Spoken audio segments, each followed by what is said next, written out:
welcome back to the Solvable Mysteries Podcast. My name is Juras, and as every week, I'm joined by my co-host, Glenn Highcove, who is joining me all the way across from California. And how is everything right now on your end, man? Hey, I'm doing okay. I'm really excited. Not not happy in a happy way, but in I definitely want to get pretty deep into this case we're about to talk about because it's one of those cases. When it sort of struck me, this thing had been something I wanted to talk about for a really long time, and it even it's interesting because it happened even before the OJ case, and it's massive. It's a huge case. It's probably if you're from the UK or anywhere around there, this is a case that's like really, really close to you and close to your heart, and you probably have some pretty strong opinions about it. So it's going to be really interesting to hear how our listeners and viewers react to this. Yeah, I was quite surprised when I actually brought up the possibility of doing a topic on this particular case that you knew about it and you were sort of like, oh yes, I was wanting to talk about this particular case for a while.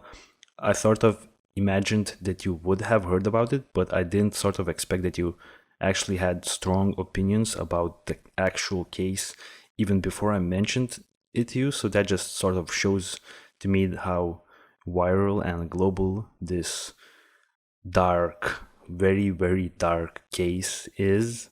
And a quick disclaimer before we introduce what we're actually talking about today.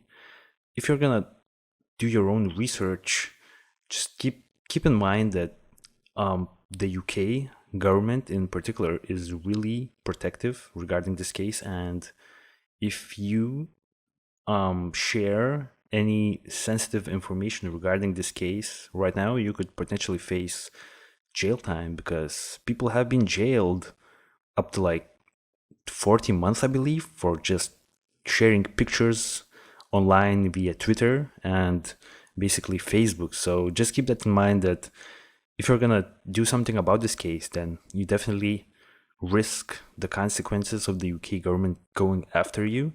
So without any further discussions, let's jump to today's case. And we decided to take a look at the James Bulger murder, I guess. So let's talk about it. Let's bring it back. So right now on the visuals, if you're watching this on our YouTube platform that we do have, by the way, if you just go to YouTube and type in Solvable Mysteries Podcast, you will find our visual assets right there.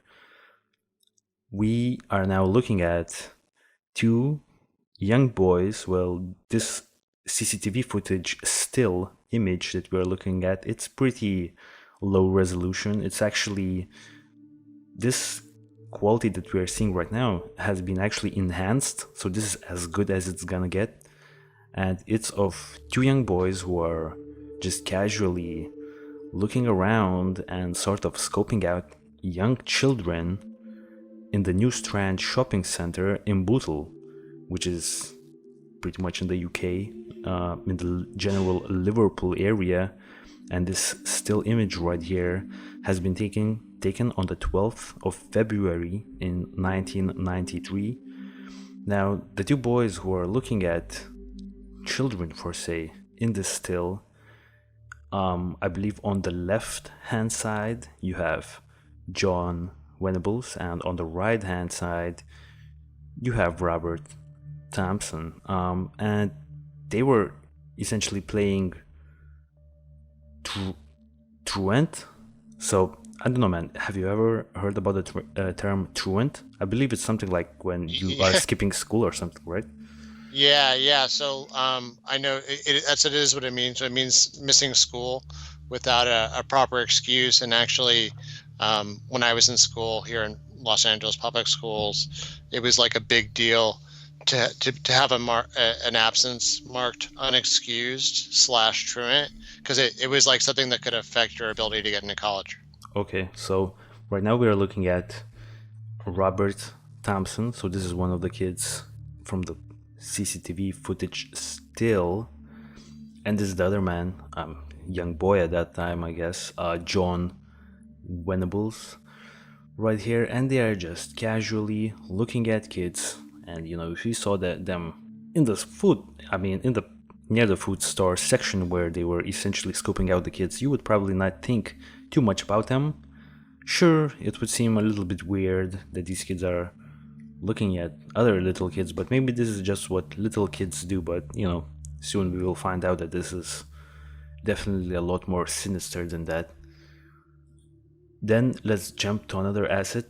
Now, this is pretty much the shopping center. So, the Strand shopping center. It's not that big of a shopping center. I think it's more of a UK styled shopping center.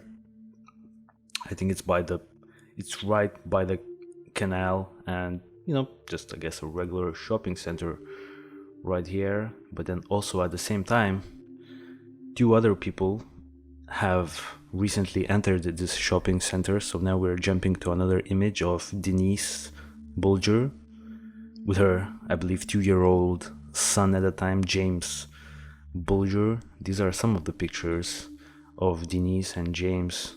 Now, before we get into the actual event and the darkness that will soon take place in this podcast, what do you think about these pictures? I feel like these images definitely show a mother who really loves, her child. It's not one of those situations where, the child is sort of not taken care of that well, for say the Jameson family where things were a little hazy.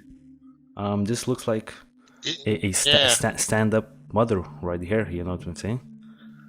Yeah, it looks like a happy little family. Yeah, so, this is James Bulger, and I guess this is the time when we could start shifting to the dark part of this episode, because, man, it really didn't take long for us to get here. And so Denise and James were actually at a butcher shop, and for the brief moment while Denise was checking her purse to pay for some food items that she was purchasing in this store, those two young boys that we described earlier sort of took James away, just snatched him, but like in a really calm and peaceful way. They just took his hand and just walked out of the, I guess, shopping center, right? So the weird part here was, how did they manage to do it so smoothly, That's just the one thing. I don't know, man. Maybe you can give us your take on this, because I found it really strange. Like this case, and the events that we will describe soon are even like really horrifying. What happened next? But like before we do that, I feel like we have to sort of talk a little bit about how the hell did they manage to pull this off, because the mother was right there, and it only took a few moments for them to grab young James and just walk out of the, I guess, I don't know, shopping center.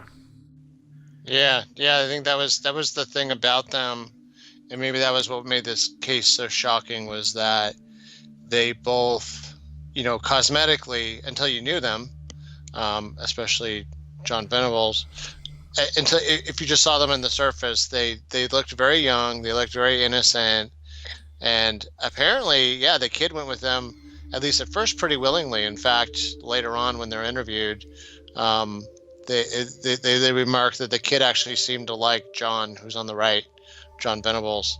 The kid actually seemed to have, like, for some reason, have some kind of, like little kids sometimes like big kids, want to be around them and impress them. And this kid didn't have any, Jamie Bulger didn't have any siblings yet.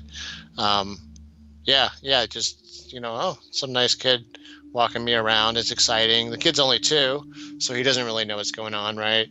And he'd actually wandered outside of the shop, so he was already kind of an exploring kind of kid. Right, exactly. Maybe the way they did it, they enticed him by offering him, I don't know, a candy, per se, or sweets, because they did shoplift. These two boys, Robert Thompson and Jon Venables, shortly before they actually kidnapped Jamie Bulger, they did shoplift. Now, they did shoplift for interesting items. I believe it was a can of blue paint. There were some sweets, some other things. I believe there was a doll of like a troll that they also stole. So I guess, these guys right here, they were troublemakers to say the least. Well, they were not just troublemakers. We're soon gonna find out who they actually were.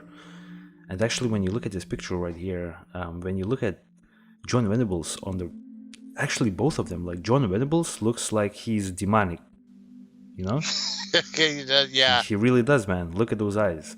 But then again, Robert on the left looks like he's Lucifer. He looks troubled, yeah, for sure. Like he looks like he's Lucifer in this, like, goddamn. Yeah, he does. And the other mugshot, the booking mugshot. So these are like their school pictures from earlier in the year. But yeah, and later on when I will show them later on in the podcast. But yeah, man, these guys were bad news, especially for young, sweet little James Bulger. So let's, I guess, get into the events that transpired. Just another picture of James Bulger. Now, you know what I'm saying, this picture really like messed me up for like a week, this particular picture, because I believe I shared it on my Instagram, and I don't think I've ever had so much comments and just in general likes, for this little picture of James. I think it just shows what this case means to people even today, you know what I'm saying, and I don't think it will ever be forgotten. I think it's always gonna be a topic, especially in terms of like the deeper subjects that you are prepared to talk today, later on in the show. Okay, so let's jump to the following events. So soon after, Denise Bulger just showed how great of a mother she is by acting accordingly to plan, what she was pretty much supposed to do. She immediately rushed to the security people and she immediately tried to find him, you know what I'm saying? She was really doing her best, and I guess just proved how good of a mother she is. Now this is her with Ralph Bulger, the father of Jamie, and I believe this is a picture from when they are doing a news conference, like a press thing, where they actually did plead for the people that have James to sort of bring him back. And the thing is, the police involved in this case, this is the part where I really found it strange. Now I'm gonna jump to some more visual assets. So once again, if you're not listening to this on YouTube, I highly suggest you just quickly jump into our YouTube page just to see what I'm talking about. We're showing a still. Now this is an excellent still. Now you can see, I believe, the person who is holding, now you can see like three boys, right? So the youngest and smallest child is James Bulger. Now the other boy that is holding James's hand, I believe that is Jon Venables, right, in this particular picture, or is it Robert Thompson? I could not really tell, because later on in the story, I guess Robert had like the buzz cut and John didn't, so I don't know. Yes, and they're sort of two peas in a pod too. They're so hard to tell between each other. I think they're kind of roughly the same size. And they're both actually a little bit small for their age, which we'll get into. But yeah, I believe they switched off between taking care of the kid and as we'll get into later, no less than 38 different adults saw them with this kid, sometimes while the kid was bleeding from the head. And some of the adults even stopped them and asked them what was going on. And all of this, you said how it was kind of strange how easily they were able to transport this kid around and even abduct the kid. Like they seemed to have given what were apparently reasonable explanations. I'll talk about whether maybe there were other factors impacting whether adults were willing to get involved, and I'll actually relate my own experience with that as an adult intervening in a child-on-child abuse situation with strangers. But yeah, it's unfortunately it's not uncommon, especially in a really heavy urban area, for kind of everybody to absolve themselves of responsibility. Right. This is another, by the way, still image that was from the neighborhood around the shopping center. Now, someone actually did rewatch their own CCTV footage, and they actually managed to spot these young little boys carrying James Bulger. Now, this image is really bad quality in particular. Well, this was 1993, so you can't really expect, you know what I'm saying, like really good quality. But at the same time, what I initially wanted to say, I just found it really strange that the police actually took that long to go through the CCTV footage, because they only managed to capture those shopping center CCTV stills like in midnight of the same day. So, you know, if you know at what time they disappeared, you know what I'm saying, like at what time James disappeared, shouldn't you be able just to go to that particular moment in the CCTV footage, you know, and just take a look then? Maybe it was a lot difficult than that. Maybe I'm just thinking out loud, you know? I'm gonna jump in for a second. Yeah, I think it's kind of amazing when I look back. This was kind of right around a crucial period in, I'll say, even like between not just video technology but computer technology. So like, no joke, this year that this all happened, like I was using like MS-DOS on my computer. So wow. like most people didn't even have Windows yet. Like Windows software was really just for like offices, and like not normal offices, like high-tech offices had Windows. Everyone else was using like the word processor I was using that year. It was my senior year in high school. I was writing stuff in what was called WordPerfect. So it wasn't even Word. It was it was like a no joke, dude, like a non-GUI software where you had like you didn't even have a mouse. Oh, wow. If that makes sense. Yeah, it yeah. Doesn't, so like it doesn't, but so, yeah. So I'm not totally surprised that it was hard for them to kind of even. I think a lot of those police officers weren't even computer literate, frankly. And I think the other part of it is that it seems like, from what I saw in the research, from the shows around the era, the cops didn't immediately, probably because this happens all the time, like little kids get separated from their parents. And it's once again, we got a situation where like maybe a quote unquote small town, or, you know, even like, you know, Boulder, Colorado is not a small town when we covered John Bonet, right? So but there's not a massive city that's having like actual kidnappings, let's say. So I think it was like they were so used to things not being kidnappings, just being like, little Billy got away from his mom. Uh-oh. And then, you know, little Billy turns out up in Sears, you know, like an hour later crying and, oh, we found him. He just wandered away. I think they so thought that it was going to be like, oh, the mall's going to close and they're going to find this kid hiding in a dressing room or something. And then the mall closed. Yeah. And there's no Jamie. God damn, that's really sad. Yeah. And I actually remember watching one of the, I mean, I pretty much watch every single documentary regarding this case, I believe, over the week, you know, and one of the police, I guess, higher-ups, maybe he was the lead investigator in this case, he sort of said something really chilling. So I believe on the second day, actually on the day when, you know, James was located, you could say, you know what I'm saying? We're gonna get into the details on how he was located, but on the day where, you know, at least his remains were located, right before they located the remains, they actually, on that second day, he said that it got really real at that point, because they sort of shifted their line of thinking from a child who's, you know, lost and just crying somewhere in the corner to a potential dead child, you know. So that was just chilling how he said it. So moving forward, the boys that were walking James, that would be Jon Venables and Robert Thompson, they eventually arrive at the village of Walton, and it was right next to the Walton Lane police station, and they pretty much If you're gonna describe what he did, it's pretty shocking what he did, right? I actually have a pretty difficult time actually, even describing what they did to him, because one of the boys actually threw blue Humbrol modeling paint into James's left eye. Now I'm not sure when this happened.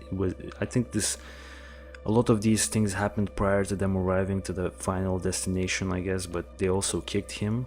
They stamped on James and they threw bricks and stones at him.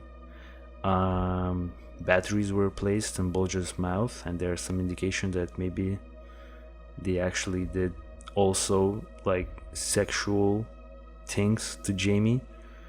And well, initial investigation sort of denied that, but later on there were like indications that there was this sexual aspect to this whole case, and I'm sure we're gonna make a point, especially regarding what Jon Venables has gotten himself into in later years, And then finally, I guess the boys dropped the 10 kilogram, and for our American viewers, that would be 22-pound iron bar, described in court as a railway fish plate on Bulger's head.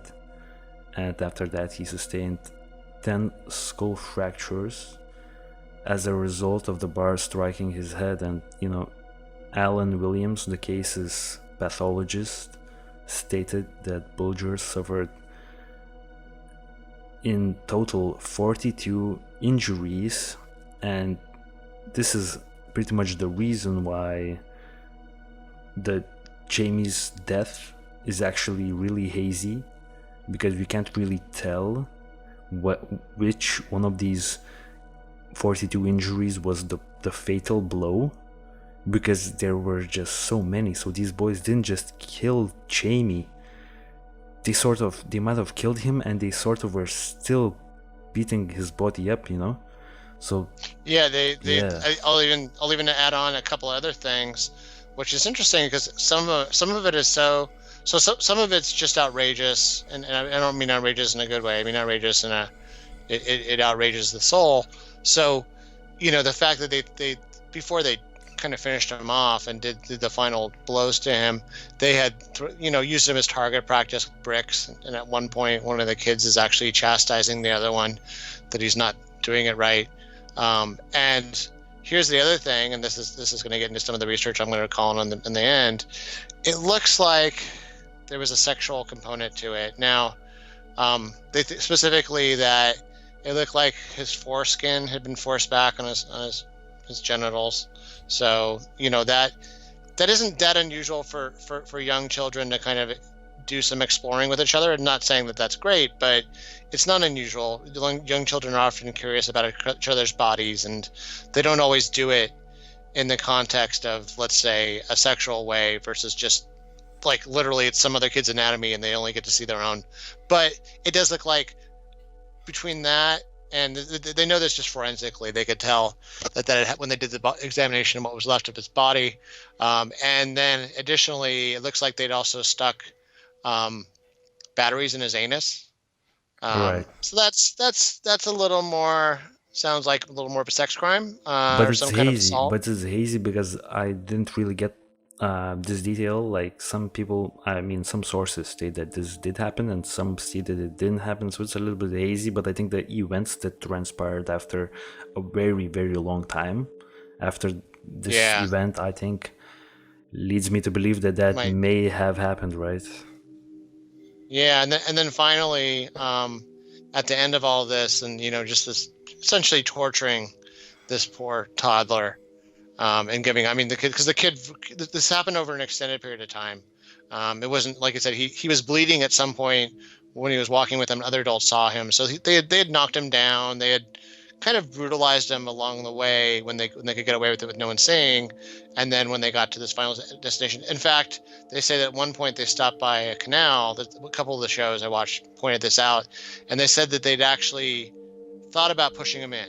They thought about pushing him into the canal and having him drown that way. But anyways, they go and they they basically inflict these fatal wounds to him, and then they put his body on this railway bridge on the rail. So they ended the whole day's events at this railway that's actually very close to Thompson's house. And they put his body on the railway, hoping that he will be struck by a train, and that will kind of cover up what they've done, that it'll look like it was an accident. Some young child was wandering around and got hit by a train. And in fact, a train did hit the body later on in the day and sever it. So when the police eventually find his body, it was cut in pieces. But they were still able, through forensic science, to ascertain all these other things that had happened, including some of those very distasteful details I just mentioned, that I really think that the reason why you don't hear about it a lot is because people so don't want to think about that part of the case. It's just easier to say these, a toddler was killed by other children without even getting into these other, aspects of it. Exactly. I definitely will agree with you on that point, because I definitely feel these details are glossed over a lot in the publications that we consumed about this case. And since the shocking and the really dreadful, I guess, details of this case has already passed, now I feel like this was the hardest part, even like for myself, just describing these events. I don't think on this podcast I've ever felt so so bad, because the other times, because you had cases where multiple hundreds of people died, Malaysia Airlines flight, stay away from Malaysia Airlines, as always. I have to mention that. I have to mention that, like, a lot of people died, but you describe those events, and it's just not as dark, as two little kids violently torturing a young child, a 2-year-old child, and then I don't know, man, it's just so dark. But I guess since we've got those details out of the way, we could pretty much look at the map a little bit, just for like reference point. And I feel like on this show we actually try to add more details than for, say, your average typical podcast, so I guess we have the map here as well. So once again, if you're not watching this on YouTube, you could pretty much just jump in real quick just to see what we're talking about. Like, we have the map. I've prepared the project on the Google Earth, and we will start off with the Strand Shopping Center. So the Strand Shopping Center right here, as I've said, it's just a small, I guess, your typical UK shopping center right here. So I believe they exited the shopping center through the back. Well, I'm not even sure which way is the front, so it's from the back, from like my stand, from my view angle. So you can see the red line. I actually marked their exact route where they took James. So I believe this is the canal that you were referring to. Now, it's actually not that close to the final destination, so I was actually pretty surprised why this detail was not sort of mentioned in those publications, because it's literally right outside of the shopping center. And then we move forward into their, I guess, direction. They take the first corner right here. Then they go pretty far into this destination. They actually reach a park, and I believe by this park they definitely take the right turn right here. They go through this parking lot. So at this point, Jamie is probably bleeding, because I feel like they pushed him on his face pretty early into the sort of this last walk that Jamie ever did, so they go around here, and for a bleeding child, this is a pretty long walk, if he's like feeling already really, like he has pain all over his body at this point, if they are, torturing him, throwing rocks at him. So they come here, they go right by this, I guess, highway area. So that's, I guess, the reason why at least 38 people did see him, because they were right in the open, they were like going by these highly populated areas. And finally, this is the last stretch of the walk. And as you can see, this is the sort of bridge railway area right here where Jamie's body was found. And Yep, as you've mentioned, the two really distinct factors regarding this last location is the fact that this right here is the police station, so it was literally by the police station. This just shows that those two young boys, Jon Venables and Robert Thompson, they actually did not even consider this fact that maybe let's not, dispose of young Jamie's body right here, because literally the police station is right there. And then you've mentioned to me a detail that I've completely missed. This is a graveyard, so that just adds to the darkness of this case. That literally, it was he died literally right next to the graveyard. So I don't know, Yeah, man, I mean, it's super and dark. there was even a point to turn back, right? So let's suppose they got to the end of this whole sordid ordeal, this whole horrible thing that they did, and they were like, you know what? We've had enough. I got whatever it was I wanted to do out of my system. Let's just, this kid can't say anything. Let's just go send you two. You can't describe who we are. Let's just send him across the street and send him to the police station. And if he gets hit by a car, oh well, we didn't do it. But there was an out. There were multiple outs in this whole thing. I can't help but point out, like, 2-year-olds aren't super mobile. So the fact that they went something like 2 miles, I think. Yep. I Yep. think It's actually even more than 2 miles, because if you yeah, take the direct, I actually measured the as distance. like the crow flies, right? Right. Yeah, Yeah, as the crow flies, it's like 2 miles, but like with the all turns and twists, I think it might actually be getting close to like 3 miles. I mean, so like 2-year-olds, it's hard to get a 2-year-old to go, let's say, a kilometer. Right. You know what I mean? Like, without crying, and I want something to drink. I'm thirsty. I want food. Like the fact that they were able to somehow coerce and just drive this kid, more than 2 miles, which is, I don't know, was that like 4 kilometers almost? That's It's just, yeah, that's exactly that. Yeah. yeah. So so more than 4, like you said, more than 4 kilometers.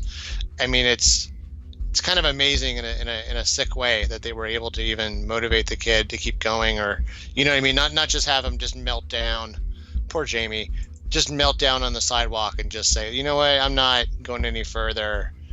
Like, this is Right. this is as far as I'm going. I mean, so many parents, I think, would listen to this and kind of wonder at that part, like, how did that not even happen? But yeah, unfortunately it didn't. The kids were able, I guess, to somehow coerce him to keep going. So yeah, so at the end of the day, or 2 days later, because unfortunately, there's a 2-day period where the family kind of has their hopes out that, oh, maybe he's still alive, maybe this was a normal kidnapping, and no, unfortunately, the police find this dead body of this poor little boy that's been cut in half, or cut into pieces by a railroad train, because no one knew, and then the police investigation begins. I mean, yeah. So just one little quick note: his body was found 2 days after his disappearance, and it was found by some other kids. I believe there was 4 kids playing on this railway, I guess, station. And yeah, they just located his body right there. Now I think it's really, just a creepy thing to think about. Like, the police, there was a bunch of people in this area, like pretty much every single person probably in this building was looking for James, and he was Oh literally yeah. right by the window. So yeah. Oh yeah, and by Also, the way, yeah. I was just gonna say, it was kind of fascinating to me watching this, and even now, like, I know here, like, I don't know, like, railroad crossings are real dangerous. Like, it's kind of fascinating that not only were these kids able to spend this extended period of time unsupervised, and I know the UK has a lot of trains, so maybe it's not anything that can be helped, but, like, he was found by other kids playing by a railroad track. Railroad tracks are some of the most dangerous things to play by. So just for our listeners, if you're a kid or you have kids, don't let them play by railroad tracks, please. Like, there's no reason to do that. There are better Nope. places to play. Right, Yeah. exactly. Well, this was 1993, by the way, so maybe things Yeah. are a little different by now. But yeah, and as you know, we've discussed prior to recording this episode, I feel like you should take it away in terms of how they actually managed to find out who did it, and then the events that transpired after Yeah. that as well. Yeah, so it was pretty interesting, and I think this was even made it even darker. Was, their only clues, like you said, are these really hazy, kind of potato cam images of, two children. They don't even know how old the children are. It's really hard to tell, perspective wise. You can't really. I mean, those kids could be any age, really. From like very young to teenagers. And I think that initially they even, because this is such a horrible thing that happened, and that, like you mentioned, that one bar weighed like 22 pounds. You wouldn't even think a 10-year-old could lift that very easily. So, they have kind of their list of usual suspects. So I found that was a little fascinating. Was, we'll get into this. Things were already pretty messed up in this neighborhood. It looked like there was plenty of bad kids that were getting into bad things, and they had a list of about 60 kids that they went chasing after. Jesus. And brought in. Yeah, they're dragging them into the station. And some of these people, I mean, unfortunately for them, kind of for a while caught the blame when they shouldn't have. So like just guilt by suspicion. That like, Yeah. I heard the cops brought in your little boy, and he must have done it. And like, so some of these people actually had to leave town until they finally figured out what happened, because just from them even getting looked at, because they'd been wanted for this. But I think it's worth calling out that for all these, quote unquote bad kids, I think this was something that even like a bad kid, like an actual bad kid, 99% of the time wouldn't do. Like, this is something, like there's some crimes that even like criminals, like hardened criminals, are like, you know what, I would never do that ever. Like, that is just out of my world. I would never in a million years. So Definitely. this is like one of those things. So I think what was interesting was that, obviously these kids were not, at least they weren't at the top of that list. And what happened was there was another woman in the neighborhood who, for whatever reason, probably their mannerism, like you said, like look how they're standing there. Somebody must have known one of these kids really well, because they were bad kids getting into trouble, like that shoplifting they were doing. Turned out that one of them was probably basically living off of the shoplifting, given the kind of neglectful home he came from. And the other one probably was getting a little degree in that too, with the amount he was doing it. They had shoplifting lifted literally hundreds of times. So this was for sure not new territory for them. So what happens is some lady recognizes them, and she says, "Hey, I know who those kids are." And she steers the police to one of them. I believe it's Thompson is the first one that gets brought in. And it's interesting because when the cops, so the detectives in the show says that when he got there, he thought it was just going to be a dead end. He's like, there's no way that this little kid did this. I mean, he knows who this kid is, because this kid already has kind of a record. He's already, unfortunately, they hadn't been paying enough attention to him, Right. but he had been known for missing school and some other things, and his home was a broken home with basically kind of horrible things going on. So he goes and he starts asking this kid, just asking the questions anyway. And the kid starts to give off some clues and say some things that make it sound like maybe he knows what's going on. And actually, I think he says something that kind of incriminates himself. Is this about the little boy? And he says something that essentially. I just want to quickly interrupt here. There was a thing where I believe one of the boys definitely described the clothing that James was wearing in complete detail, and this was sort of a dead giveaway for the police investigation, because they sort of did their own line of thinking, and they put themselves in the person who may have killed James, and they were like, if the only reason you could right now describe the clothing in detail that James Bulger was wearing at the time of his disappearance is just because you've had a prolonged extended time with this child. There's no way you just saw him and just sort of like walked past him, and now you can remember Yeah. his clothing in detail. There's no way you probably had something to do with it. So one of the police, I guess, chief investigation people, they actually said that that was the moment when they knew they had him. They knew they had their suspects. I mean, not suspects, pretty much, like the people who did it. Yeah, so that's exactly what happened. So they start questioning Thompson, and I think they figure out from talking to him who he was with that day, and he doesn't right away give up the story, but they start to get it out of him, and there's actually some pretty good recordings you can find online that are legal. They're from the actual BBC, or sorry, British journalist shows, but you can hear the kid start crying when he says, "Oh, and he's going to put it all on me, and I'm going to get all the blame," and he starts crying, and this is the kid who has less support at home than Venables. But what happens is, and you can actually see it from the dates in the mugshots, from their official police mugshots, because the dates are 2 days apart. I noticed they bring in Jon Venables, and in both cases for both of these kids, the detectives were really shocked. They were really surprised. This was not where they thought the case was going to go. This is not where they thought was going to do that. Not who they thought this. They really, I guess, had really thought it was going to be older teens that had done it. So when they're talking to the kids, it's kind of a weird situation because they're not used to having, like as homicide detectives, questioning small children, and it's kind of a weird situation because in both cases, I think like the kids' like mothers in there and the kids' lawyers in there.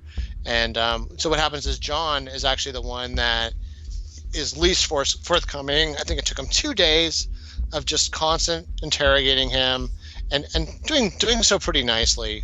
I mean, given it's a little kid trying to go back and forth. And finally, when they tell him, they do the old police trick where they're like, well, listen, like Thompson, he already gave you up. Like he already said you both did it. And he said it was your idea. Which is a normal police ploy to kind of make the person feel like they're the one who's going to get the blame. Yeah, and then the kid starts breaking down, and it's kind of crazy. He actually goes and he throws himself on his mother, and then he throws himself to go hug and I'm not laughing. I'm just, it's kind of surprising even to them.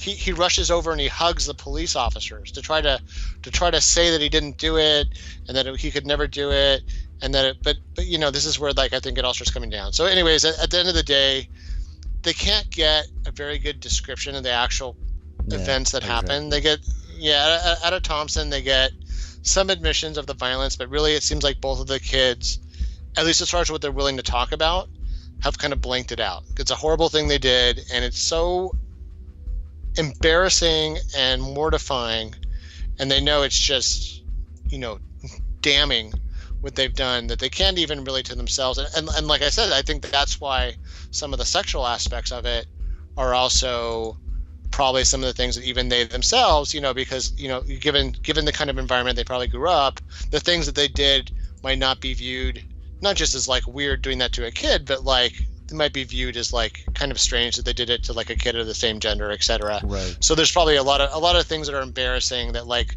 they wouldn't even really want to admit it to each other, and they were both there. What they've done, if that makes sense. Exactly. Yeah. The one thing I wanted to mention here is really quickly, if you're watching this picture right now of Jon Venables during his mugshot, I think how when you take a mugshot, you're always standing by the wall that sort of measures your height.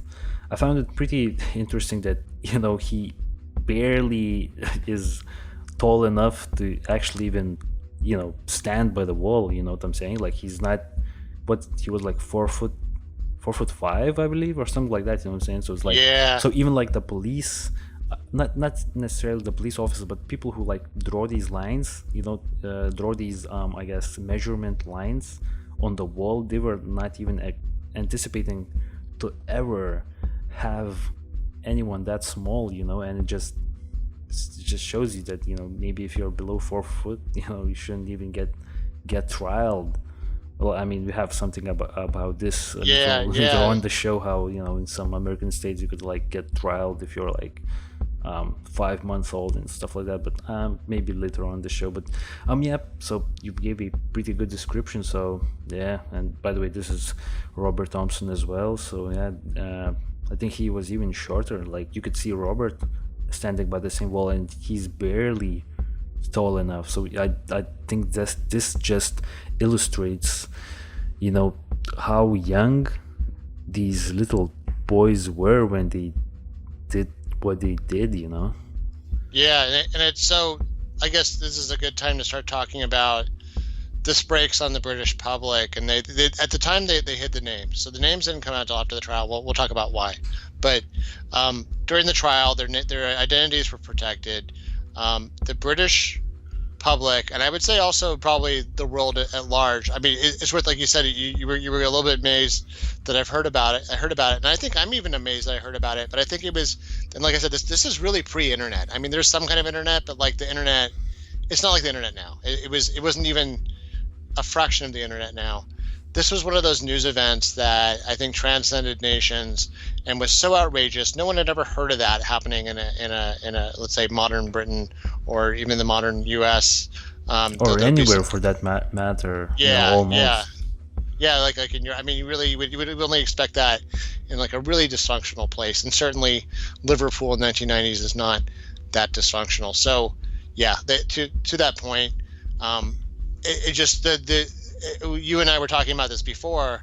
The way the British public reacted to it then and now reminds us of how the American public, so the American public is more puritanical, we're more law and order focused, we're more punitively focused, so we're more about punishment, and that's a legacy of a couple of different things. The law and order, the reaction of the public to this was just incendiary. It still is. It's one of those things. I actually, and we want to take a note here real quick. For those of you in our audience, especially those of you in the UK, especially those of you maybe in Liverpool, we would love to actually talk to anybody that was around during this, or even to kind of probably have a separate show about this, about how people in Britain still feel about this, because this case, like you said, Juras, you had such a strong reaction to your Instagram when you posted on this. I know I've been waiting to talk about it a really long time. I mean, I still remember it clearly from when I was, like 15, 16 years old when this happened. Oh, wow. This is one of those just incredibly striking cases. So, what happens is interesting. In the shows I watched, they said that, look, when it went to trial, it wasn't even really about whether they were guilty or not, because the evidence was just overwhelming. I mean, they had physical evidence. I mean, there was even like the Thompson kid actually claimed that he didn't do any of the beating, that it was all John, but there was blood on his shoes and stuff from where he'd kicked kicked Jamie. So there was no getting out of it. They were both equally complicit. It's interesting too, because it seems like, because it was the two of them, they had actually kind of both worked. It didn't seem like any one person did more, even though at the time they kind of portrayed it like Thompson was the ringleader and Venable was sort of the mentally frail person that went along with it and didn't really have the capacity. But as they've examined it in the years since, it does look like they were both kind of equally culpable in terms of rooting each other on. So it was almost like they would tag team, as horrible as that is. When one kid got tired or kind of lost enthusiasm, the other kid would kind of dare the other kid on and keep it going. Yeah. So it was just really a combination. And it's worth pointing out, this isn't the only time something like this has happened. Actually, they think that that's why the Columbine event, which is a very different kind of case, but they think that's why that actually got as bad as it did, because you had these two kids, albeit teenagers, rooting each other on and reinforcing the desire to do this. Yeah. So you couldn't back down. That's an excellent point. Maybe if it was just one perpetrator, at some point he would stop. Lose courage. Yeah. But maybe when there's more people involved, that's an excellent point that you just made. I didn't even actually think about it. Yeah, that's actually really good, man. I mean, it's really bad, but it's really good. But I mean, in terms of insights, so, so they have the trial, and really the crux of the trial is they've never had, and this is, at this point in modern British history, they've never had two suspects this young for a homicide that was this brutal and this apparently premeditated and intentional. Obviously there's accidental deaths, kids have accidentally killed each other, etc. But this was like, something that was as bad as what you'd see like a serial killer do, and maybe even more brutal in some ways. So it's really disturbing to not just the public but the legal system, and they really kind of had a hard time wrapping their heads around it. Eventually, they did end up essentially trying them as adults, but the fact was, this is the case in a lot of places, the maximum punishment they could really give them was something like 8 years, 8 to 10 years. It was 8 years, man. I believe it was 8 years. Maybe it was until they are 18 or something, or maybe not. I'm not sure. Well, and that was the crazy part, was interestingly, because the British public was so on fire about this, and so passionate about the topic, it actually became kind of a hot button topic with a lot of like politicians, where later on you actually saw the judicial system, which is almost unprecedented, go and extend their sentences twice. So at one point they did extended it, I think, to like 15 years. But then the British, I think the European World Court, I think, went and eventually amended their sentences back down to 8 years. There was kind of a whole thing where kind of the greater European judicial authorities, as Britain became part of the EU, or the common European government, there were kind of other laws that kicked in. I'll mention, by the way, that this is one of the reasons why when you see people in the US or other countries push off against becoming part of a bigger, let's say, world government, and this isn't a topic of mine, it's just this is why, though. Mm-hmm. The worry is always that some kind of law like this will override whatever the local, let's say, sensibilities are. Yeah. That makes sense. So for here in the US, guns, let's say, we have the right to have guns here. Some people feel really strongly about that. Abortions as well, Things like that. Yeah. There's pro or con, either for or against. Exactly. There's different. Yeah. So anyway, okay. So they're found guilty. They're put into the system. Interestingly, the British system, like you and I were talking about, and maybe this is kind of a European angle, is not about punishment really, and really they interviewed with wardens of one of these places. I say warden, he's more like an administrator. They're not really prisons. They're more like housing for children. Some of these children are not even criminals. Some of these children have been basically taken away from their parents by the state because they've been harmed or aren't being cared for properly, and or have other behavioral issues that maybe are more medical and psychological than they are criminal. So these would be innocent kids, they pretty much they did nothing wrong, for say nothing of this sort, They've been victimized by their own parents, essentially. Yeah. They or the, let's say, the people in their lives. So yeah, that's interesting. So I watched one part of my research. It was pretty interesting, and that's, I think, one of the bones to pick that the public has, was that these places are expensive. These places cost, and this was in 2001 pounds. They were costing 3,000 British pounds sterling a week, and which is probably now, probably 4,000, 4,500. Something like that. It's costing the taxpayers that much.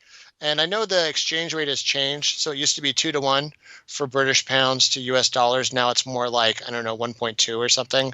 But I mean, for Americans listening, that's like $5,000 or $6,000 in today's dollars a week to care for kids like this that are quote unquote bad kids in some cases. Per week. Oh my God, per week. Could you imagine if you had that much money per week? Right. You could live like the king. You could, oh my God, you could do everything with that money, right? You could pay 4 mortgages with that. Yeah. Right. Yeah. Oh my God. You could pay 4 mortgages a month in Los Angeles with that money. That's how much money that is. So that's a lot of money. And for that, they have a lot of things. They have they had like swimming pools, swimming pools, all weather football pitch. they had PlayStation, console games. They had, and then it turns out, here's the other thing that really outrages the public: they actually get to leave. So they get to go on supervised visits, and they were going to like professional soccer games. They were going for hikes out in the country. I think They, we have to yeah, pin this one in the butt. Let's just, for the sake yeah, of, I know what kind of audience we will be getting, so let's call it football, not soccer, yeah. because I feel like Oh yeah, yeah, the yeah. local crowd in the UK, and where I'm Oh from yeah, as well, we sorry. Oh yeah, call it that's football. right. So I definitely don't want to Whoops. offend. I mean, it's good Yeah, to yeah. have a little bit lightheartedness in this show, because it's just step away from the darkness You know for a what? few seconds and I just called it.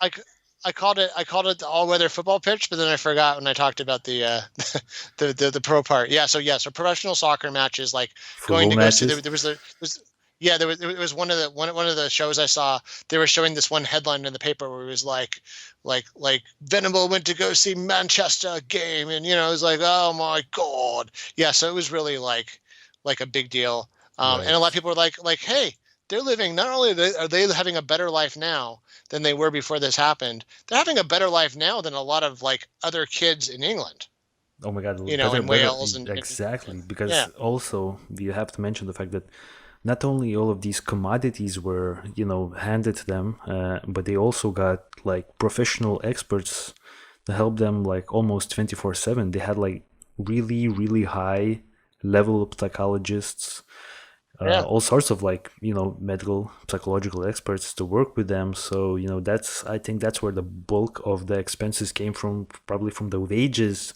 that they had to like pay for these people who sort of worked with them and tried to rehabilitate them. And they did it for 8 years in total. So the fee definitely most likely got into the millions at some point. You know what I'm saying? yeah. So it didn't look punitive at all to the British public. It really did not seem fair. It was like this toddler lost his life, his parents lost their baby In a in a brutal super, way. yeah, you have to say that Yeah, he it was lost. a Yeah. so I guess how are we looking on timing, or is this about time for us to get into I the mean, we're nuts and like bolts at, of at, things? at 56 minutes right now, so Okay, so I yeah, think yeah. we should be shifting towards.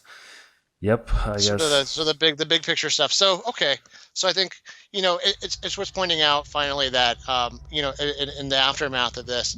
So after they both had this sort of treatment program, it's interesting because on one hand, Thompson, since he's gotten out, and like I said, there's been a lot of attempts by people because people are still mad about this. They doesn't feel like anyone's healed over this, or feel like anything's been resolved. There have been a lot of attempts to identify them. There have been vigilante attempts. Like I said, we both said at the front end of this, please just really be careful with this case. Don't it's easy to listen to this and get really mad about it, but just be smart. Don't get yourself in trouble. These guys are super protected. So you don't ever want to tangle or try to identify them, etc.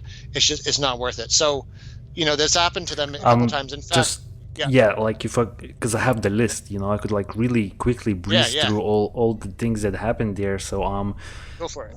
right, so exactly. So pretty much I have, in 2010, a 19-year-old man from the Isle of Man was given a 3-month suspended prison sentence for falsely claiming in a Facebook message that one of his former colleagues was Robert Thompson. So right there, 3-month sentence. In 2012, a 26-year-old man from Chorley, Lancashire, was arrested after allegedly setting up a Facebook group with the title "What Happened to Jamie Bulger was effing hilarious." So this man, I mean, this guy probably deserved the sentence. Wow. Yeah, this guy definitely Yeah. deserved the sentence. Scumbag. Yeah, so then in 2013, the Attorney General's office announced that it was instituting contempt of court proceedings against several people who had allegedly published photographs online showing Thompson and Venables as adults. A spokesman commented, "There are many different images circulating online claiming to be Venables or Thompson. Potentially innocent individuals may be wrongly identified as being one of the two men and placed in danger. The order and its enforcement is therefore intended to protect not only Venables and Thompson, but also those members of the public who have been incorrectly identified as being one of the two men." Then on April 26th of the same year, in 2013, two men received suspended jail sentences of 9 months after admitting to contempt of court by publishing photographs which they claimed to be Venables and Thompson on Facebook and Twitter. So that's a pretty crazy thing to do. Then on the same year, 27th of November, a man from Liverpool, so around the general area where this whole situation happened, received a 14, so that's over a year, 14-month suspended prison sentence for posting images on Twitter claiming to show Venables. Then 3 years later, in 2016, a woman from Margate in Kent was jailed for 3 years. 3 years we're talking about right now, after sending Twitter messages to Bulger's mother in which she posed as one of the killers and his ghosts. The sentence was reduced to 2.5 years on appeal. So basically, she sent pictures to James Bulger's mother, like, I guess just to tease them or something horrible like that. But then you received 3 years for that. So is that a little overboard? It's a super terrible thing to do, but like 3 years, that's pretty crazy. Then on the same year, October 25th, a man was jailed for 26 weeks. So that's like the same amount of time almost, for stalking Denise Fergus. He had previously received a police warning for stalking her in 2008. Then really recently, actually, on the January of 2019, so just a little over a year ago, a man and a woman pleaded guilty to 8 contempt of court offenses at the High Court after they admitted posting photos on social media that they claimed identified Venables. Both received suspended prison sentences, and now this one was pretty crazy as well. So on March 13th last year, Tina Malone, who was sort of a somewhat famous person in the UK, probably like, I would say like a B or a C lister, was given an 8-month suspended prison sentence for posting Venables' identity on Facebook. And then lastly, this year, actually, in January, so like really recently, a 53-year-old woman from Ammerford received a prison sentence of 8 months, suspended for 15 months in November 2017. She had published an alleged photograph of Venables on Facebook with advice, share this as much as possible. So that happened this year, like January, so right around coronavirus outbreak. So I think that's pretty crazy that even to this day, if you make the wrong post on social media, you're going straight to prison. And I think a lot of people are like not having it in the UK right now. There's a lot of outcry, Yeah. and I also think that it's, I mean, I've heard something that even up to this day, like the UK taxpayers are like really suffering because of this, because it's being like, I don't know, it's like 65,000 pounds, like, I don't know, like per year or something like that, just to keep their identities protected. So they're still paying a full-time wage, just like a good wage, like a really good wage, just to keep their identities secret. And that's pretty much until, so they will be draining essentially the taxpayers until they pretty much die. Yeah, and then I'll tell you what's even more awful is, so just before I get into this, Thompson, it turns out, for all those expenses, has at least, seems like, behaved. He's in the relationship with a man actually right now, and who knows what he did. He's under a different identity, but he has not reoffended, so he seems to have at least somewhat benefited personally from not, I mean, in terms of like not being recidivist, not doing the crime again. But Venables, on the other hand, who we're going to get into, has when we talk about explanations, he has been in trouble several times, and he's also, in fact, so what he's been in trouble for specifically is obtaining, let's say, illegal materials. I don't even want to say the words because I don't want us to get flagged. It's on the YouTube visuals, for it. So yeah. Yeah, but I'm yeah, just breezing past. But yeah, he's been. I'll just say that he's he's come into contact with stuff that's about sexual contact involving small children, and has been gotten in trouble for this a couple of times. So it's not just one time. It's not just, oh, I accidentally downloaded something.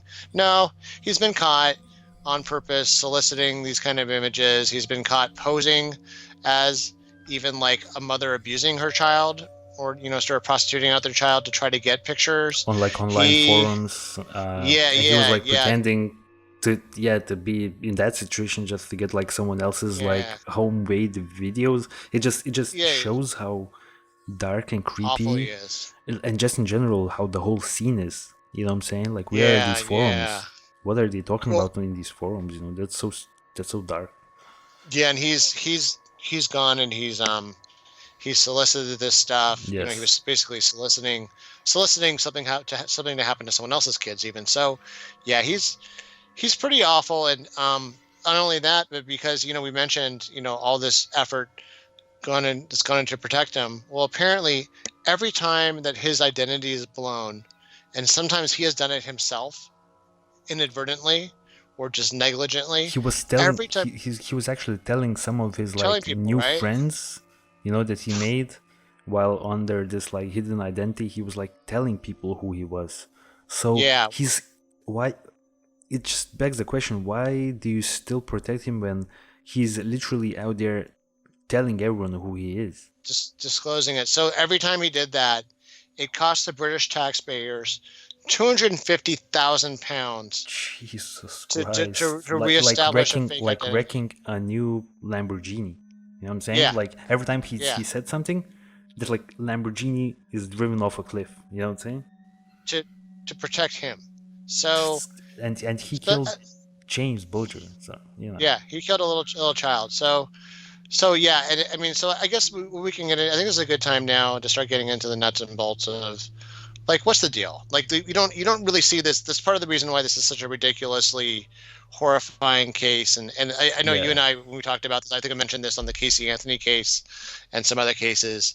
If there's one thing that drives me crazy more than almost any other kind of crime, it's child abuse, especially child abuse to super helpless children like infants and toddlers. It makes me nuts. So I get why everybody's so angry. I mean, in some of the footage, actually one of them, I got a little bit of glee because you see when they were transporting them in these police minivans to the trial, the public's outside like basically rioting. And at one point in some of the footage you can see someone actually breaks loose from the crowd. Yeah, those vans. Someone breaks loose and actually like throws themselves at the van, and the van had to stop to not run over this guy. And the kid said later when they interviewed him that like he thought he was going to get lynched. Like he thought it was all over. Like the crowd had stormed, which like they tried. So yeah, like other people feel the way. But also I feel like those vans were empty, because I've heard something that they actually did like decoy vans. They were like red herrings. Yeah, those were like decoy vans, man. That's how seriously they took the threats to their lives, because people were mad. Like, I mean, look at like this. It was literally like these people that are like the police officers like is like really reaching for this guy, because this guy is ready to like put in that work. You know what I'm saying?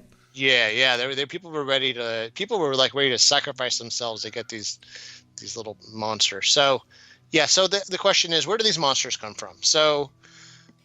Here's an interesting thing.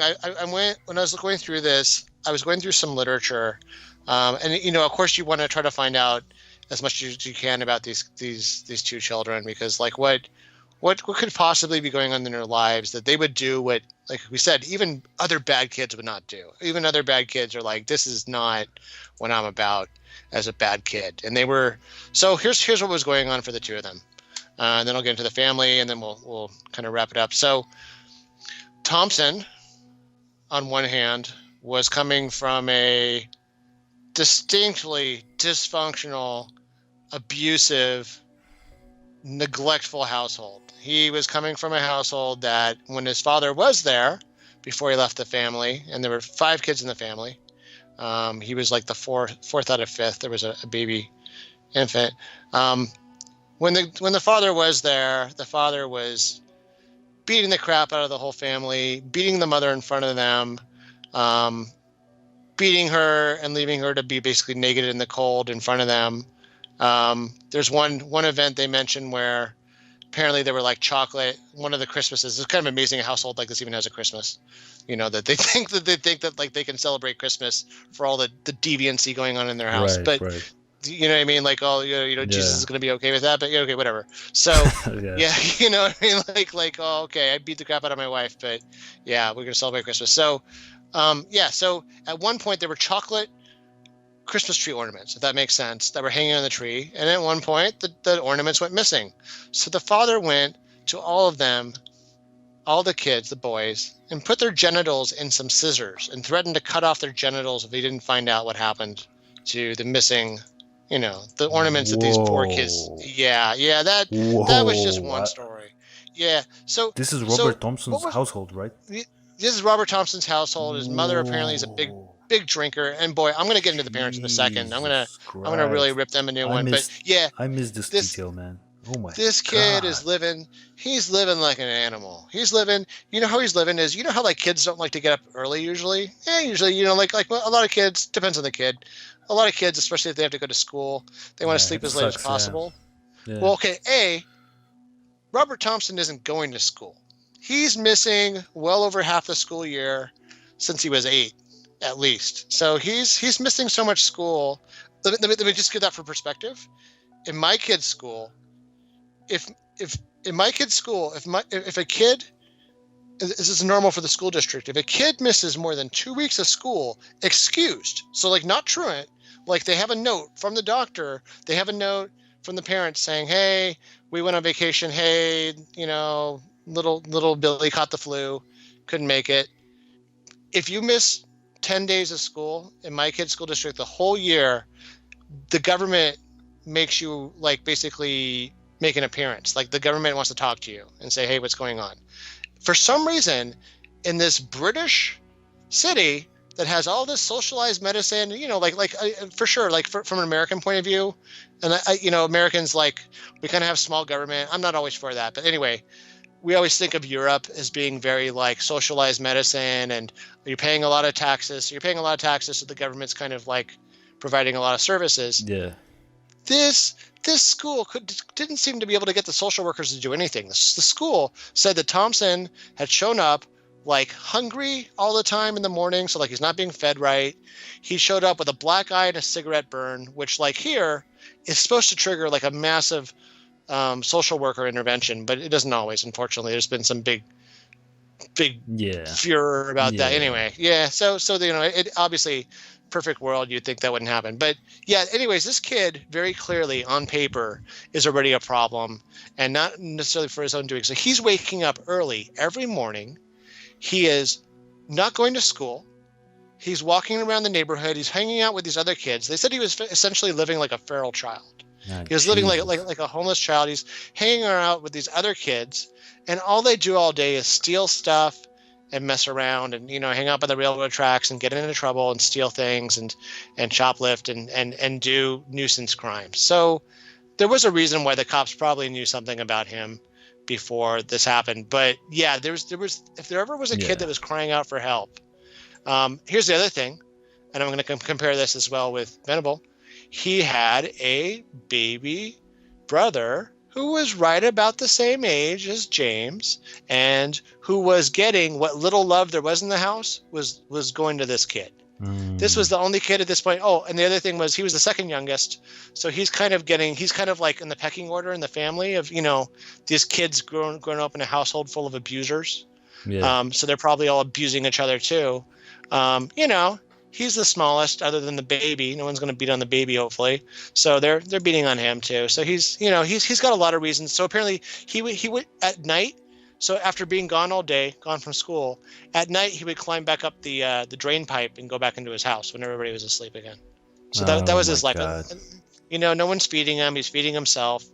Now it makes it sound like I'm feeling sorry for him. I am a little bit, but I'll go into like what I think this weighs in the cage. Okay, so that's Thompson, and from the study they've done of children, this is actually a UK paper that they did where they really wanted to look at juvenile offenders and try to divide them into different buckets. And when they divided them into buckets, they were really trying to figure out like what makes a kid become a bad adult. Because at the end of the day, like you can't undo what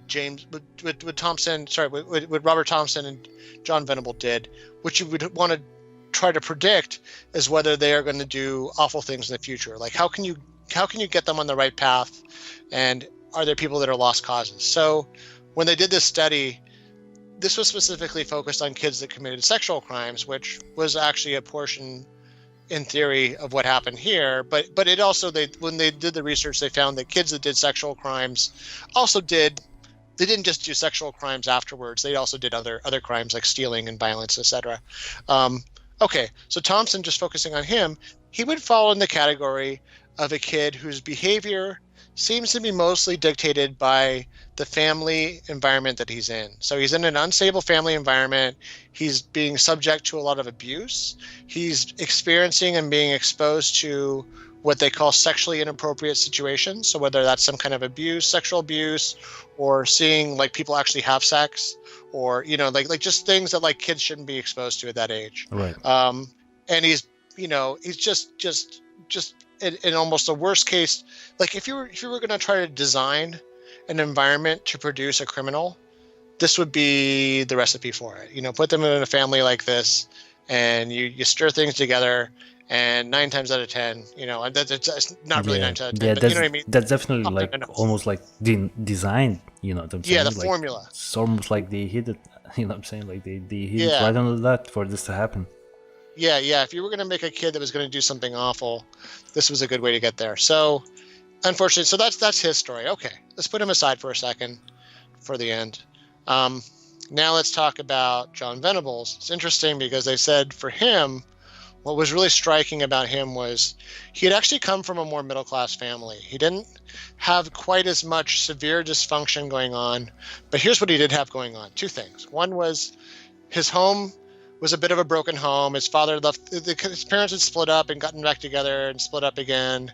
So there was some instability at home. And it turns out some of his other siblings were actually special needs. So one of the things they noticed about Jon Venables was that, so his siblings were special needs, and they were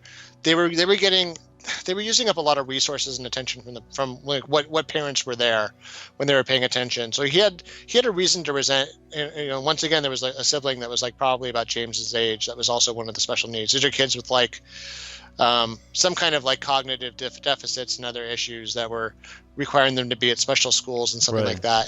And what I would speculate is, like, I'm not a professional. It's just you and me having our hobby here, talking about stuff from what we read. I would speculate that he was actually underdiagnosed, that because he looked normal compared to the other couple of kids in the house, you know what I mean? So what they noticed about him was he looks younger than his age.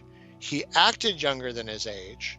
In the classroom setting, you had notes from teachers saying how disruptive, how inattentive he was, how unfocused, how emotionally unstable he was. He would just do things that were just not characteristic. One teacher said they never had a kid like him in 14 years of teaching. So he was just all over the place during class. He would roll around the walls and rip things off. He would hide under the table in a fetal position. He would hang from the coat hooks by his legs. He would just be totally age inappropriate. That's a lot of things, man. It's a lot. So the final straw at his old school before he got to the school where he met Robert. He tried to choke out a kid with a ruler. Jeez. Behind, that was crazy, just sort of like. Just for fun. So at this new school that they move him to for a quote unquote fresh start is where he and Robert get to know each other and then start their little truant adventures every day together. There's a video, interestingly, of them playing at some kind of classroom activity earlier in the year. They just look like normal kids, but it's like there's these 2 problem makers. So I mention this because in the same literature, they said that a different kind of young offender that actually has, unfortunately, seems to be less malleable. So while you could say Robert Thompson, whatever genetic things, whatever mental Mm-hmm. illnesses or whatever might be going on in his family, because it doesn't sound like his family was all right in the head either. Yeah. But there weren't really a lot of reports other than him just, not going to school and doing bad things. There weren't a lot of notes about him, like, trying to choke out kids in class or, doing those kind of things. I would say John Venable falls into the category of, there's a certain kind of kid that, because they don't like to diagnose psychopathy, so a psychopath. Right. They don't psychopath personality disorder. Yeah. And there's something also called antisocial personality disorder. Both of those two categories represent a significant chunk of the prison population in most countries. It's people that essentially become lawbreakers and violate social norms and get punished for it and end up in our prison systems. So because they don't like to, there's ethical issues diagnosing it under age 18. Essentially, they have to kind of like pretend they're not diagnose it, but diagnose it in this paperwork. They said that kids like this, they have hyperactivity issues, they show impulsivity, and specifically and most problematically, when they victimize other people, they don't. While there is sort of an impulsiveness, which you see with Venables especially, there is an impulsiveness factor, but sometimes it's coupled with a predatory set of behaviors that seems more goal-oriented and less, you know what I mean? So it seemed less about like, oh, I just felt like doing that. It seems more like what we saw, where there's some planning and a motive. And I would say for both of these kids, they both had reason to feel bad about their lives, feel bad about themselves, feel jealousy for a younger child and their family. And because of this, with the different mental things going on, use James as a proxy.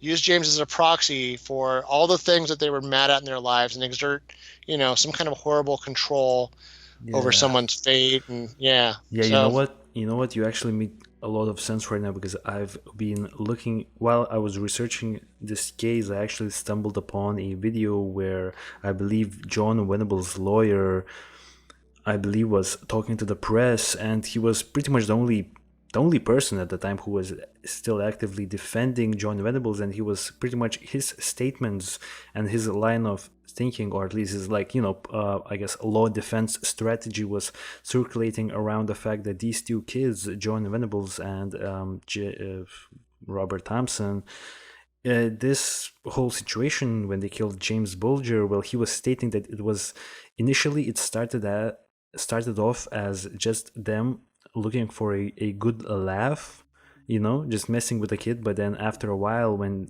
things just got out of hand, they sort of thought about, we can't bring him back to his mother anymore because we really hurt this little boy, so let's just kill him, and let's just try to get away with this murder, like just like that. Let's make it seem that the train hit him. But now that you've said all of these things, and like gave your like really advanced psychological analysis on this case, it actually really, you definitely, like, I was leaning towards that this was a premeditated event for them. And now that you've analyzed the situation really in depth, I think, I'm definitely leaning towards that this was a premeditated situation where they were hell-bent on killing a child that day, because they were looking at different children. They were specifically looking for children at that shopping center. It was not a situation where they were like, just, oh, look, there's a child, let's just I don't know, like poke him with sticks and just beat him up a little bit, and then, I don't know, steal his like candy. I definitely think they were looking to kill a child. Yeah, it wasn't just opportunity, it was an actual goal of theirs. Like you said, they did actually try to steal another 2-year-old, and the kid's mother was on top of things and stopped them before they could do so. And it's just too bad she didn't raise the alarm, but she must have just assumed it was just kids being stupid, like anybody, any reasonable person would think. So I guess here's the other thing I really want to get. I know we're kind of getting into the closing minutes. Something to think about, and maybe we'll cover it another time. You had a bunch of adults that had a chance to stop this thing when it was pretty clear that these two kids, even if they were related to him, which they weren't taking good care of him. I want to do a quick story. Exactly. Please do, man. Please do. Yeah. Just I would try to give an example of how you can intervene. So when my wife and I I think we were just right in our early 20s. I think it was like our first year of living, together. We were like 22, 23.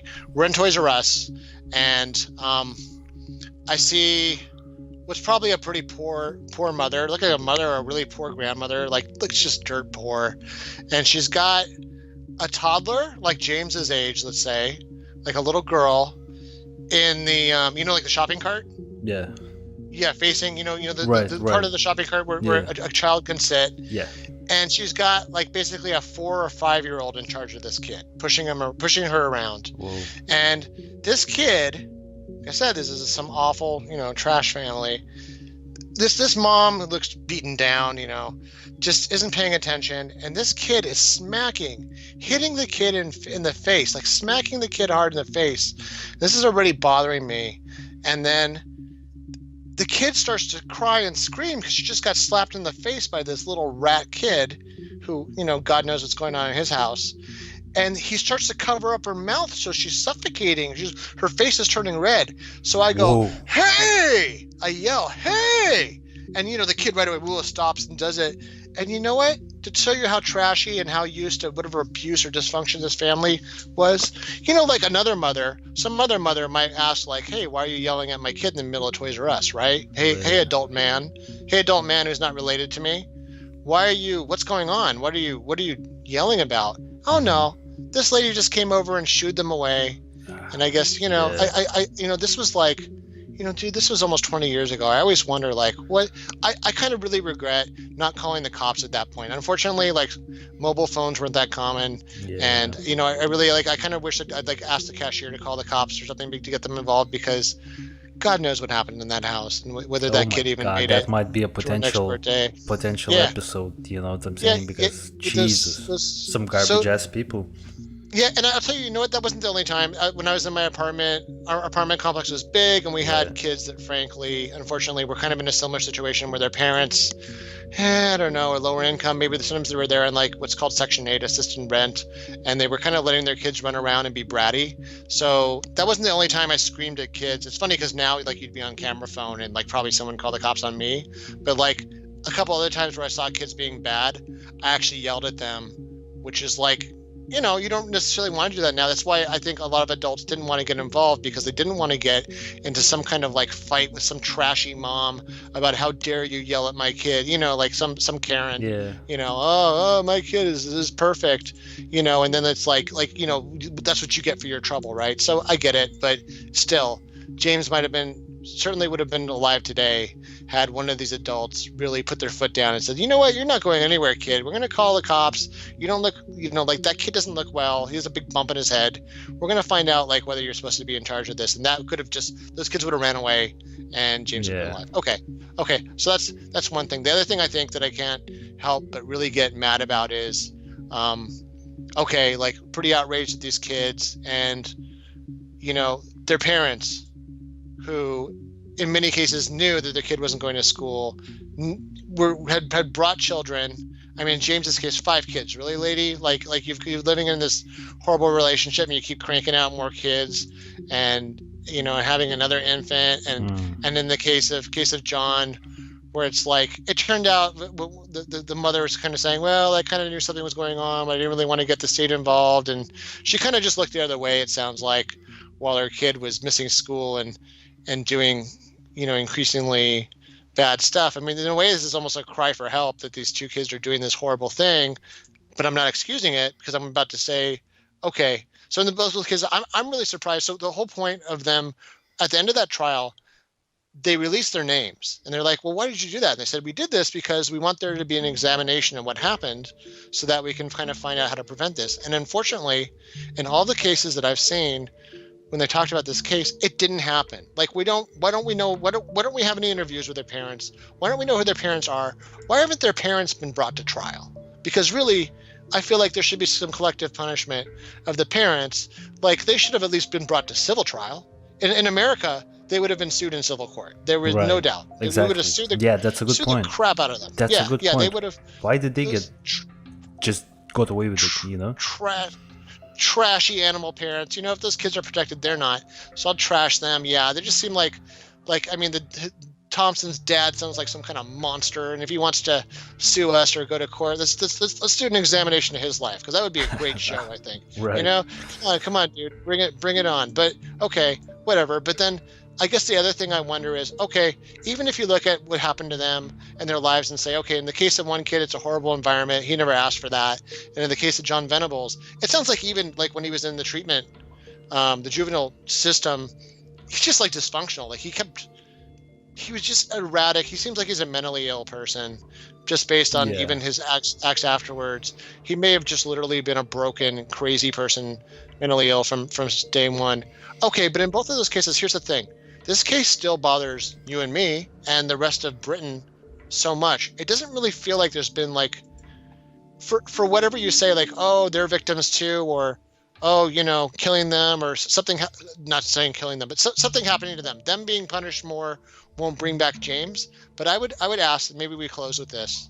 I would ask, does it, for all that's been invested in them and continues to be invested in them, it doesn't feel like there's been justice. And I think that's the problem. That's the thing. Like, there's been plenty of other cases of bad things that have happened, and I think for whatever happened to those criminals, they got punished. Whether they ended up in jail, they got the death penalty, or whatever happened. Bad things happened to them in life. It feels like with these two people, whether or not it would actually be fair to them, is it fair to the rest of the public? You know what I mean? Is there a case to be made that two people should be unfairly punished to make everyone else feel better? And I guess maybe that's an open question. I'm not saying that I have an answer for that, but I do. It's something to think about. That's a good. You know what I mean? That's a good point, man. Do the rights or the needs of the many is like this is from like Star Trek 2 and 3. Do the needs and the rights of the many outweigh the needs of the few in a case like this, where like it feels like there's like a gaping wound in the British psyche and maybe the world psyche. Like you look at this and you feel like this is not right, and whether or not it's fair to these two individuals who just seem to have been coddled and protected, and the British government's protected them as much as they would protect the Queen. Right. It feels like sometimes, like, okay, like at some point, right or wrong, do you make everybody feel better? I don't know. So that's my I'm just gonna say that I definitely would not, if I ever commit a crime, I definitely don't want you to be in the prosecution. You don't want to be in my jury. Yeah. No, definitely not. No. That's a good point, and actually to that end, I actually think that I may be leaning towards maybe the lesser popular opinion that maybe sort of to some extent they don't deserve necessarily like the death penalty. I don't know, man. Like I don't know. I didn't see the scene. It was not my son that died, so I really don't know. So I don't want to comment too much on that end, but nevertheless, what these two humans, you could at that point they were not human when they were doing what they were doing, but did was so terrible and so horrific that it this case really messed me up, definitely more so than anything we've talked about before on this show. And yeah, it's just a I've been in like I was saying that for the last few episodes that our cases were getting darker and darker, and I think this is like the cream of the crop, like in terms of like dark cases. I think this is it. I'm not sure, man. It's gonna be hard to find anything else that makes me feel as bad as this case did. And I mean, I think I really enjoyed talking to you today about this case, and you've made some excellent points. And yeah, as we've mentioned it, we are definitely trying to keep these episodes quite brief. Well, I mean, it's still a pretty long episode as far as podcasts goes, probably like longer by 2 times than your average podcast. But we're definitely not trying to do like Joe Rogan style 3-hour podcasts at this point. So if there are other topics regarding the James Bulger murder needs to be discussed, we can definitely do that in the follow-up episode, as Glenn mentioned earlier in the podcast. If you want to listen to if you want to just talk to us or chat with us, you can find us. You could pretty much message us everywhere, and we will definitely answer you. So you could message us here on YouTube or on our social medias, or our Gmail, which is Solvable Mysteries Podcast at gmail.com. You could pretty much get in touch with us pretty easily. We respond within 24 hours most of the time, and yep, just get in touch with us if you want to talk with us. If you want to maybe be a part of a follow-up episode potentially, then definitely do that. Yeah, I mean, any last things you want to mention to our audience before we sign out, man? No, just thank you for the feedback. We'll try to get it to all the comments and emails that we've gotten lately. We've gotten a lot. We're really happy to see how many of you have subscribed to us on YouTube and who have started downloading our podcasts on. Podcast so please, apps, you could find us everywhere, by the way. Spotify, Google Podcasts, Apple Podcasts, whatever they are called. You could find us everywhere you listen to podcasts. So if you like our content, please do that.